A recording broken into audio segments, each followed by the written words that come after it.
Good morning. Hope you've all had a good week. As we conclude this week, we see God as mystery, and we hear one of my favorite stories from the Bible, John's accounting of the miracle of the loaves and the fishes. God is a mystery. God is present everywhere, and yet some say that he is not there. He reigns over the world with his love, and yet the world is full of misery. He wants us to know him, and yet he doesn't show himself. He is completely unlike us, and yet he makes us in his image. But because God is a mystery, we have to work to understand him better. They're full of paradoxes. He wants us to know him, and yet he doesn't show himself. He's completely unlike us, and yet he makes us in his image.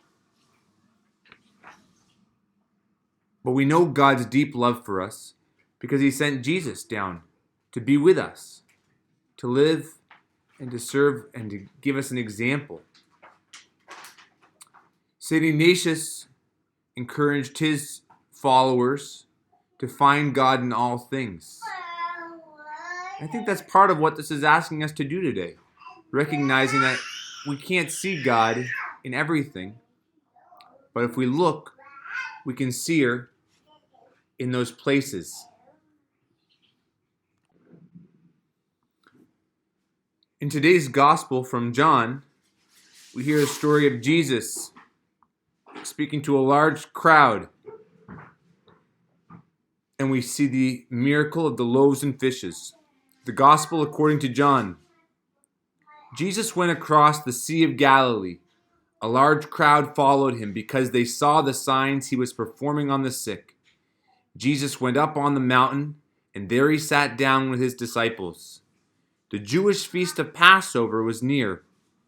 When Jesus raised his eyes and saw that a large crowd was coming to him, he said to Philip, "Where can we buy enough food for them to eat?" He said this to test him, because he himself knew what he was going to do. Philip answered him, 200 days' wages worth of food would not be enough for each of them to have a little. One of his disciples, Andrew, the brother of Simon Peter, said to him, "There is a boy here who has 5 barley loaves and 2 fish. But what good are these for so many?" Jesus said, "Have the people recline." Now there was a great deal of grass in that place, so the men reclined, about 5,000 in number.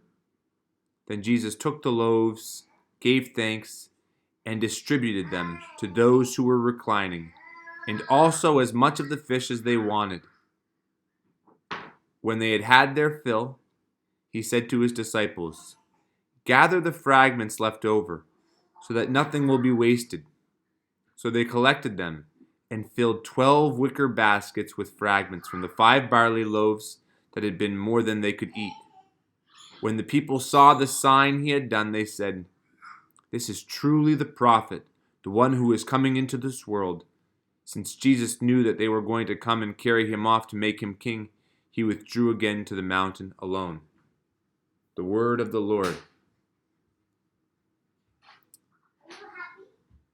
There's a couple of words, phrases in this passage from John's Gospel that catch my eye. He distributed the loaves and also as much fish as they wanted. They weren't skimping. People were able to fill themselves. We see this again when they had had their fill. This presumes that they were able to go back if they needed more to be satiated. And then at the end, when they collect, it turns that they have 12 extra baskets of bread. The miracle of the loaves and the fishes is a sign in John's Gospel. And it's a sign that when we think from a place of abundance, we have more than enough of what we need. The example from the disciple is one of scarcity. What good are these 5 loaves and 2 fishes when we have 5,000 people to eat? I can say that I've been guilty of that kind of thinking before.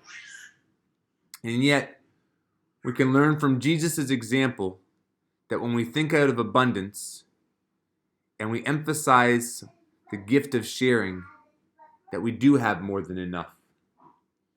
Jesus knew that there would have been many people in the crowd who had brought a little bit of food with them to listen to him preach.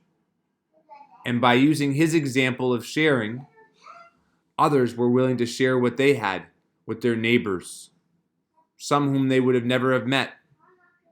And at the end, when all was collected, we see that there was plenty more than enough for everybody in the crowd. So today and throughout this weekend, let's ask ourselves, how do we share what we have? How do we embrace Christ's example of a mindset of abundance to work within a world that sometimes comes at it from a place of scarcity? What can we share with our neighbors, with our families, with our friends to help make the world a little bit more full? So we pray this morning, asking for courage from God in the name of the Father, and of the Son, and of the Holy Spirit. We ask you, Lord, to help orient all our actions by your inspiration and carry them on by your gracious assistance, so that every prayer and work of ours may always begin from you and through you be happily ended. Hope you all have a wonderful day and a wonderful weekend. Look forward to seeing you on Monday.